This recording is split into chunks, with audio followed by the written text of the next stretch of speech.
Shalom, salam sejahtera bagi Bapak Ibu Saudara-saudara, anak-anak yang dikasihi oleh Tuhan Yesus Kristus.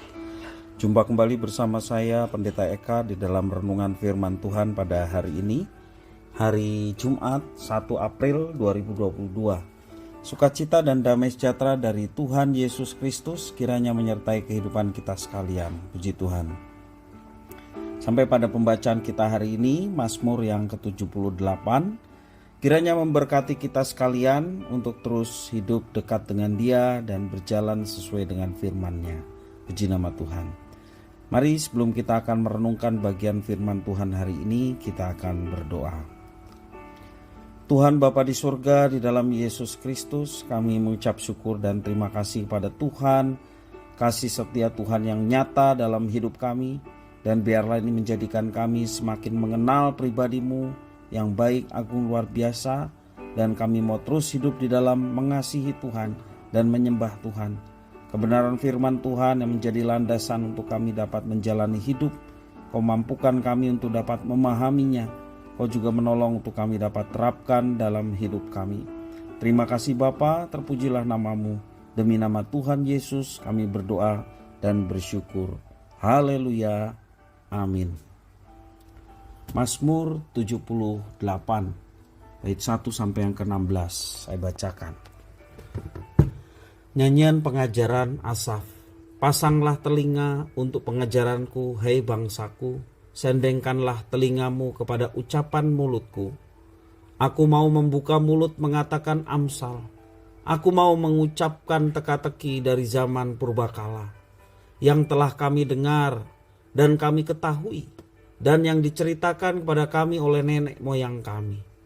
Kami tidak hendak sembunyikan kepada anak-anak mereka, tetapi kami akan ceritakan kepada angkatan yang kemudian puji-pujian kepada Tuhan dan kekuatannya dan perbuatan-perbuatan ajaib yang telah dilakukannya.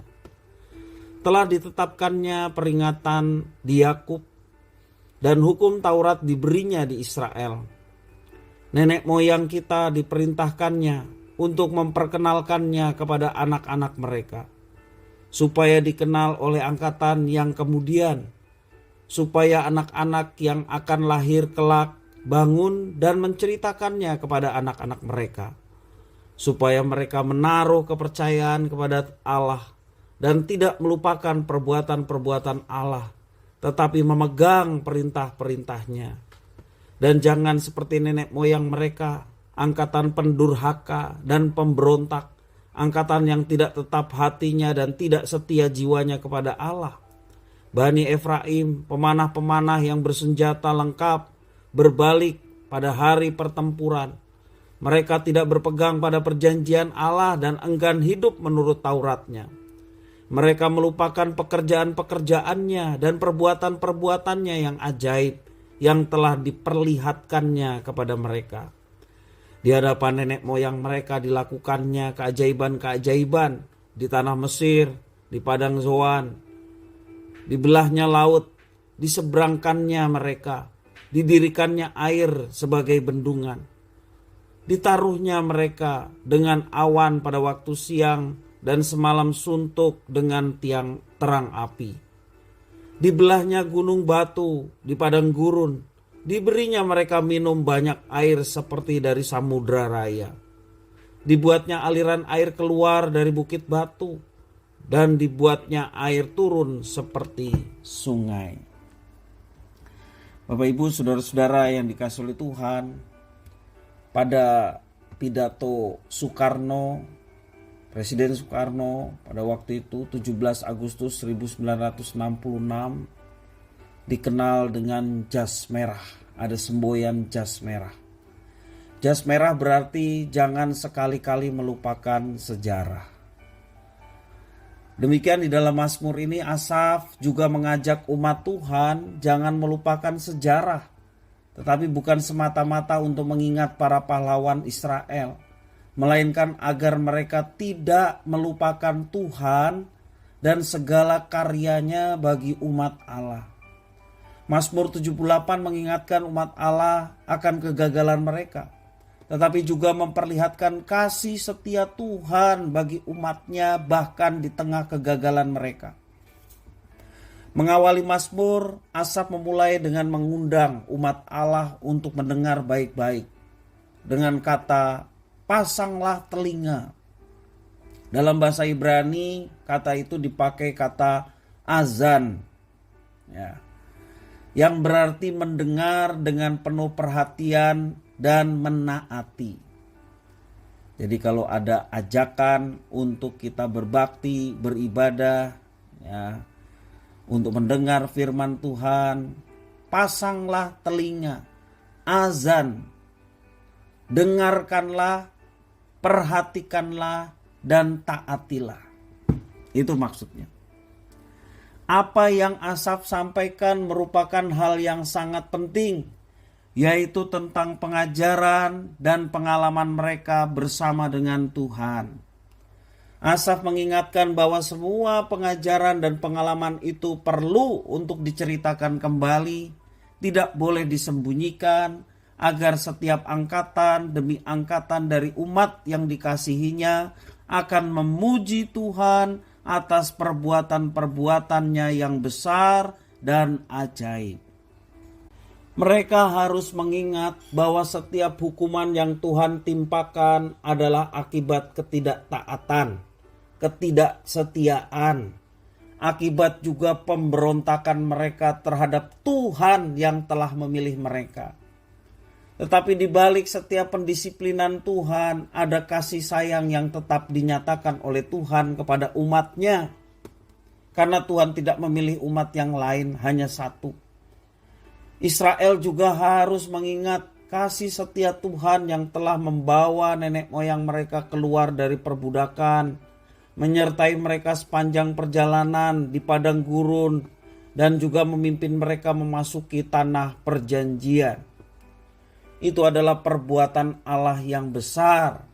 Bahkan hukum-hukum Allah diturunkan pada saat perjalanan mereka dari tanah perbudakan Mesir menuju tanah perjanjian, tanah Kanaan.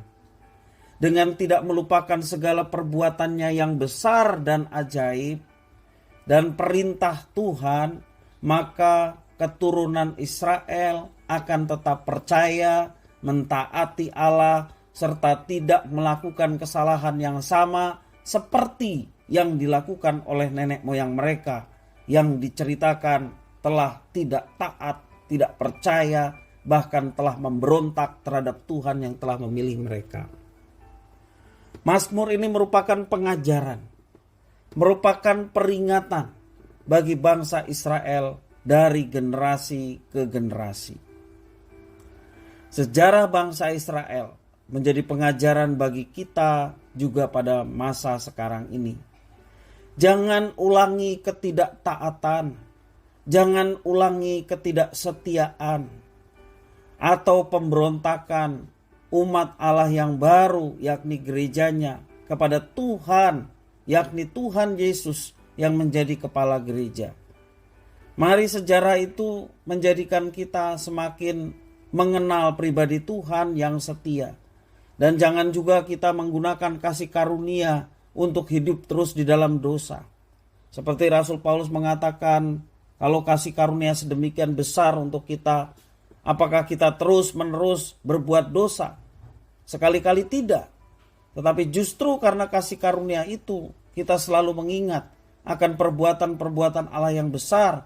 Dan mengingat kemudian kita membalas setiap kasih Tuhan dengan hidup mengasihi Tuhan. Mengingat akan perbuatan Tuhan yang luar biasa, kasih setia Tuhan yang besar pada kita, membalasnya dengan hidup dalam ketaatan sesuai dengan ketetapan dan perintah yang Tuhan berikan kepada kita.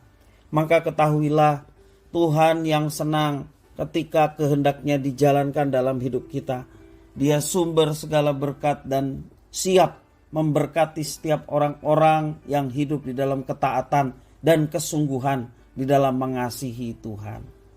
Kiranya firman ini memberkati kita sekalian. Mari kita berdoa. Tuhan Bapa di surga, mengucap syukur atas firman Tuhan. Mampukan kami untuk dapat menerapkannya. Demi nama Tuhan Yesus Kristus kami berdoa dan bersyukur. Haleluya. Amin.